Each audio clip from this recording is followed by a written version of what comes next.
Les amis, bonjour, c'est Colette. J'espère que tout le monde se porte bien.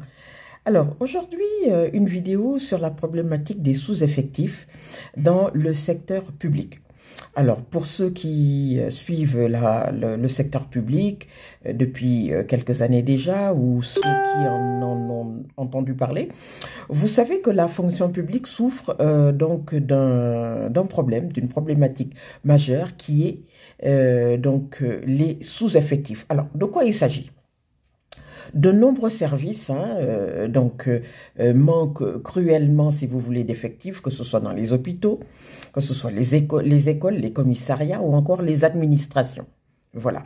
Moi, personnellement, j'ai fait plusieurs administrations.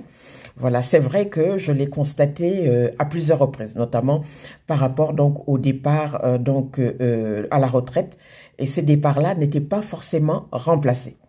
Donc, alors, cette situation donc, de sous-effectif, comme vous le savez, a des répercussions directes sur la qualité du service rendu aux citoyens, mais également sur les conditions de travail des fonctionnaires eux-mêmes, qui doivent souvent faire face à une surcharge de travail et à une pression accrue, forcément. Alors, que se passe-t-il? Les manifestations de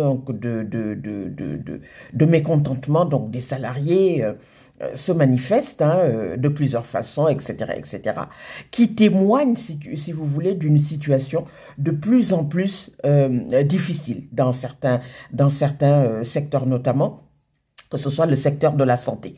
Voilà, on se rappelle que, par exemple, lors de la crise du Covid, on a eu affaire, par exemple, à cette problématique, d'où la réaction, si vous voulez, donc du gouvernement pour pallier, si vous voulez, à ce problème.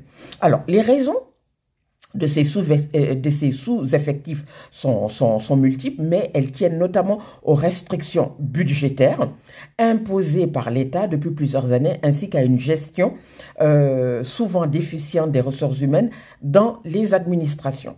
Alors, face à cette problématique, des mesures sont envisagées, notamment une meilleure gestion de carrière des fonctionnaires, des recrutements renforcés et des hausses salariales ciblées.